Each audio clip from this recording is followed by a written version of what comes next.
जोहार नमस्कार। इस वक्त हम मौजूद है अब्रक नगरी के कोडरमा जिला पे और हमारे साथ पूजा महतो मौजूद है, जो कि हर आंदोलन में इनको देखते होंगे आप लोग और हर सभा में ये नजर आती है।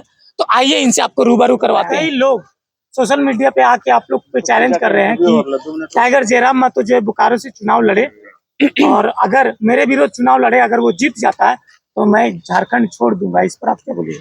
वो टाइगर जयराम महतो को क्यों चैलेंज करे? वो तो अपने घर में लड़ाई ले रहे थे। अपने घर में कोई नेता बनता है क्या? और जो लोग चैलेंज कर रहे हैं वो तो झारखंड का क्या विकास करेंगे? झारखंड का भाषा नहीं सीख पाए। उनका बाइट देखे होंगे, वो अपने उनका जो राज्य है वहां का भाषा में बाइट दे रहा है। तो आप यहाँ का भाषा नहीं सीख पाए तो आप यहाँ की दिन दशा, यहाँ का दिनचर्या क्या ठीक कीजिएगा? वो कहावत है ना कि परे जाने परे के दर। आप तो अपना भाषा नहीं छोड़ पा रहे। अब तो अपने भाषा को आप झारखंड में फिर से लागू कर दीजिएगा। आप झारखंड वासी का दर्द कब समझिएगा जब यहाँ के है ही नहीं? और टाइगर जयराम महतो को चैलेंज करने का जरूरत नहीं है, क्योंकि वो अपने घर में है। वो किसी के घर में चुनाव लड़ने नहीं जा रहे हैं। ये झारखंड राज्य के वो यहाँ के माटी के वो बेटा है। तो ये लोग, कुछ लोग होते हैं जो चाह रहे आंदोलन को मतलब उनको कमजोर करना या फिर उनको जलन हो रहा है तो वो करेंगे, और नहीं तो क्या करेंगे? अगर इतना ही आपको इलेक्शन लड़ने का शौक था तो आप पहले क्यों नहीं लड़े? अब तो उनका रिटायरमेंट का समय आ गया है, वो काफी मुझे लगता है एज है, तो अब वो चुनाव लड़के क्या करेंगे? लास्ट सवाल करना चाहता हूँ कि जयराम महतो सत्ता में आने के बाद क्या गारंटी है कि वो बदलेंगे नहीं? जयराम महतो सत्ता में आने के बाद नहीं बदलेंगे, क्योंकि वो बहुत ही गरीब घर के बेटा है। वो माई माटी से जुड़े हुए हैं। और क्या बोलते हैं कि ये जो इलेक्शन लड़ेंगे, कहीं भी आज जितने भी इलेक्शन अभी हुए हैं दारू के बदौलत, पैसा के बदौलत, तो जयराम महतो गरीब घर के बेटा, वो ना किसी को पैसा देंगे ना वो बदलेंगे।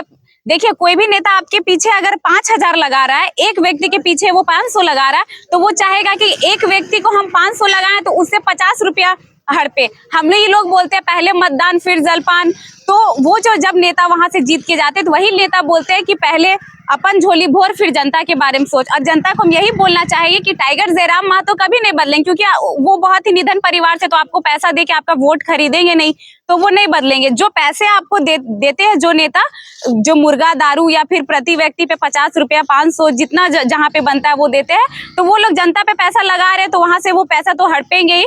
यही कारण है कि टाइगर जयराम महतो नहीं बदलेंगे, ना वो पैसा जनता को देंगे, ना जनता से हड़पने का कोशिश करेंगे। झारखंड में क्या कमी है जो कि झारखंड में इतनी सारी कंपनियां होने के बावजूद भी झारखंड के लोगों को अपने पेट के लिए, रोजी रोजगार के लिए दूसरे राज्य पर निर्भर रहना पड़ता है? देखिए, कमी ये है, पूरे झारखंड के आप किसी भी कोना में चले जाइए, यहाँ कोने कोने पे आपको खनिज संपदा मिलेगा। फैक्ट्री, खनिज संपदा होने के कारण इतनी सारी फैक्ट्रियां यहाँ पे बसी है। और जो झारखंड के मूल निवासी है, वो फैक्ट्री में मतलब उनको काम ही नहीं मिलता, और अगर काम मिला तो मतलब झाड़ू लगा रहे, पोछा लगा रहे। अभी हम लोग कुछ दिन पहले सरायकेला गए थे, वहां पे इतनी सारी कंपनियां, और वहां के जो घर है मतलब खपड़ा के भी नहीं, जो पुआल होता है। अगर हम लोग के यहाँ संसाधन नहीं होता, हमारे लोग जो खाने के लिए तरसते वो अलग बात है, लेकिन हमारे यहाँ ही संसाधन है, हमारे ही घर के खनिज संपदा को सब लूट के बेच के अरबपति खरबपति बन रहे हैं। और हमारे यहाँ के लोग एक कच्ची मकान तक नहीं बना पा रहे, 2 वक्त खाना के लिए तरस रहे। तो ये कैसा झारखंड का निर्माण हो रहा है? यहाँ पे जितने भी लोग हैं, चाहे वो बड़े पद में हो या नेता हो, मतलब जो भी आते हैं, झारखंड मतलब खनिज संपदा का राज। यहाँ उनका बस एक ही मकसद रहता है कि लूटना है और अपना झोली भरना है, बाकी झारखंड वासी मरे। यहाँ के जो मूल निवासी, ये लोग को मतलब वो जानवर के समान समझ लिए। धुआं खाओ, हर फैक्ट्री का धुआं खाओ, खदान का धुआं खाओ, धुआं खाएं हम लोग, और जो लूटेंगे वो ऐसी में बैठेंगे।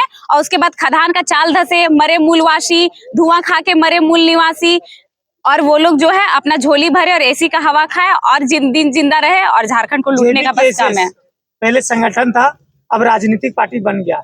जब से राजनीतिक पार्टी बना है, बहुत कोई सोशल मीडिया पे आके ट्रोल करने लगे कि जेबी केसेस जो है 1932 के मुद्दे को लेकर राजनीति कर रहे हैं। 1932 पॉसिबल नहीं है, नहीं था, नहीं रहेगा। इस पर क्या बोलेगा? 1932 का मुद्दा लेके राजनीति करना नहीं था। हम लोग तो आंदोलन किए, 60-40 के विरोध में किए, 1932 चाहिए भाषा के। तो हम लोग हर टाइम आंदोलन कर रहे हैं, हम लोग को सरकार रिजल्ट नहीं दे रही है। तो सरकार रिजल्ट नहीं दे रही है तो कोई भी चीज हम लोग कैसे नीति नियम बनाएंगे, जब हमारे लोग पढ़े लिखे लोग विधानसभा के अंदर जाएंगे। जब एक अनपढ़ बाप का बेटा नेता बन सकता है तो पढ़े लिखे युवा नौजवान क्रांतिकारी का बेटा क्यों नहीं बन सकता है? क्या बस राजा का बेटा ही राजा बनेगा? अगर कोई भी घर से बेटी बेटा निकल रहे हैं, हम लोग ठाने हैं कि चाहे दिए पड़ तो जान, अब हम लिख करके रहबे नूतन झारखंड के निर्माण।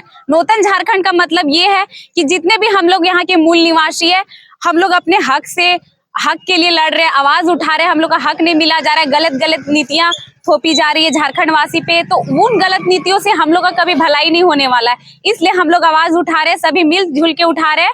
और झारखंड के जितने भी जगह पे जनसभा हो रहा है वहां के लोग ही चाह रहे हैं कि बदलाव हो। और ये जो